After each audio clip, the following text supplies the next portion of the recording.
Hi, welcome to Tuesday Tips.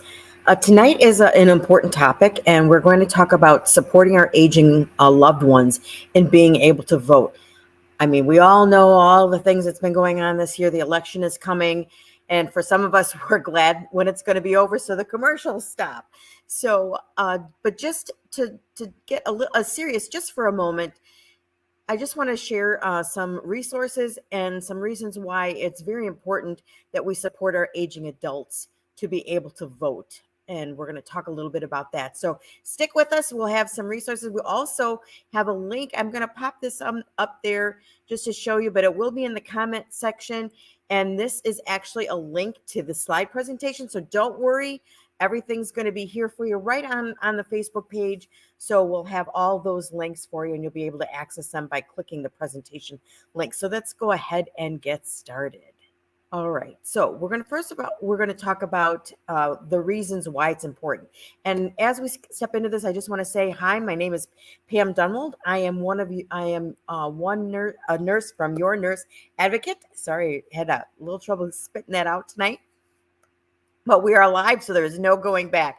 So I am one of your nurses from Your Nurse Advocates Consulting, and we are here live on our Facebook every Tuesday. We are here for Tuesday Tips. So welcome to you that are watching live, and I just want to thank the others that take the time to go ahead and look at the replay.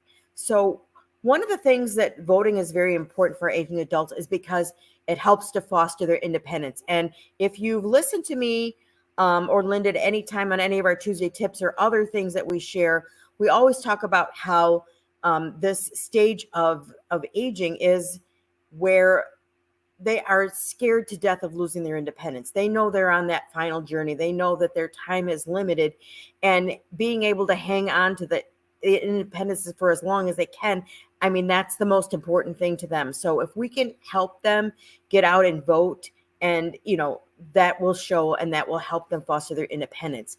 Also, it's a fundamental right. Everybody, all of us as citizens have that right to vote, and they should be no different. So they should be able to have that right to vote as well.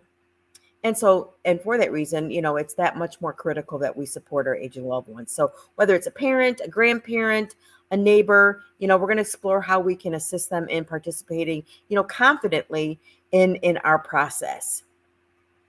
So let's start by looking at why voting is important. We talked about the fostering independence.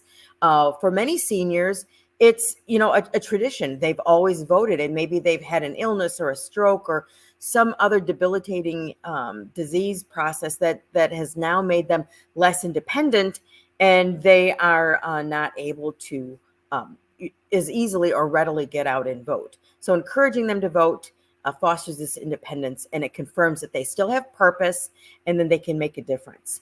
So the next thing that we're going to talk about is what might be some of the barriers to voting. And some of those might be, the first one that comes to mind probably is kind of one that we all think of at first, is physical mobility. So there are physical mobility because they just can't get around, or they need assistance of another person to get out.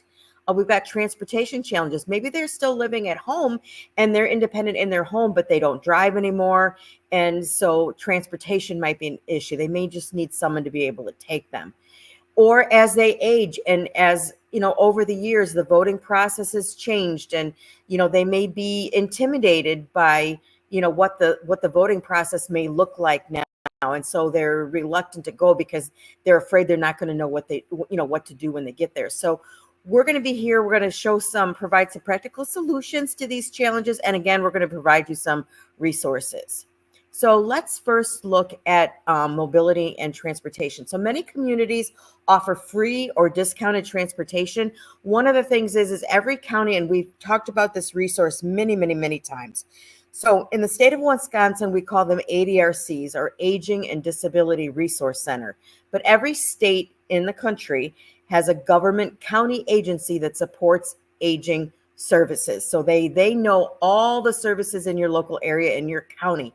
So if you're unsure of what it's called in your county, just reach out to the health department, ask the social worker at the clinic or the hospital. They'll be able to tell you what the name of your agency is, and how you can reach out to them. And again, they will have all the local information regarding supporting our aging adults, such as transportation and other things that could help them get to vote. So that's one of the important things. That's one resource that we'll share with you today. So the next thing is if you have a loved one in an assisted living or a long-term care community, they can also play a crucial role in being able to help their residents to vote. So they may have prearranged transportation. So in this instance, I would reach out to the social worker or the executive director or one of the nurses, someone, or even the community liaison person in these communities that they may already have a plan in place. And we just, you just have to plug in your aging loved one into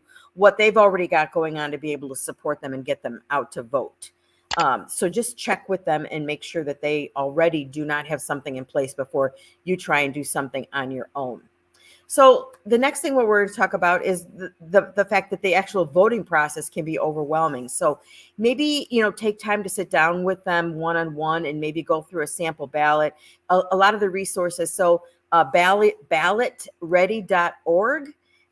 They offer in-depth information tailored to your area, your county, and it's a fantastic resource for them getting familiar with the ballot ahead of time. So you can actually look at one for your area and actually look at what the ballot is going to be like. So we'll include that also. And I might have missed that one. So I'm going to drop this one in the comment section here because I might have not put that on the slide. We have at the end of the slides, we have a page of resources and I might have missed that. So I'm going to go ahead and put that in the comment section for you. And I'll go ahead and show it here on the screen here for a minute. So it's just www.ballotready.org. Okay, so let's move on. We talked about, so that's going to actually help them tremendously with the voting process. So one of the things we want to talk about is registration. Now, every state has different voting regulations. So voting registration may close at different times in different states and different areas. So it's really, really important for you to check and see when voting registration ends prior to the election. And so I'm going to share another resource with you. This one I know is on the slide, but I'm going to share it anyway in the comments. This is called vote.org. And this has, you just put in where you live and it will give you all the specifics on how to, or when the deadline registration is in your area. So this is a great place to go. I've been there. I checked all these resources out. Very easy to use. And like vote.org, it asks you where you live, and then it brings up all the specifics for your state. So that's another great resource for you if you have questions. And so I remember my grandma, she, this was it was probably 2 elections ago and before she passed away, and she was insistent and she was in assisted living and we were able to take her, but she just, that was very important to her. She wanted to exercise her right to vote.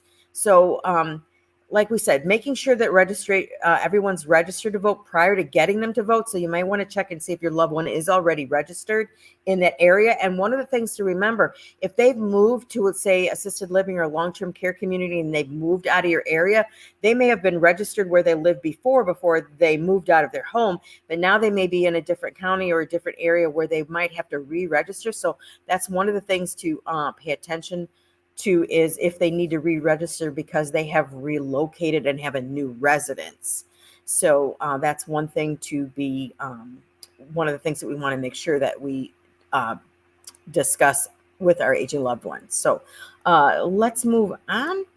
And so this brings us to pretty much the close of that. The important thing, just to recap, is, recognize their independence and their desire to be part of the community, to feel like they have purpose, to maintain their independence, exercise their right as an American citizen, to foster their independence and help them get out there to vote. So we're going to go to the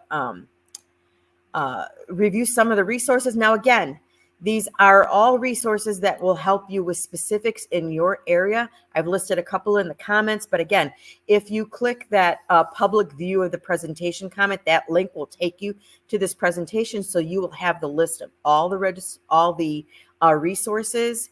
Vote.org, that was one of my favorite ones. That's a government resource that helps in all aspects, and they have a special section also for treating aging adults for voting, as well as people with disabilities. So there's lots of help there.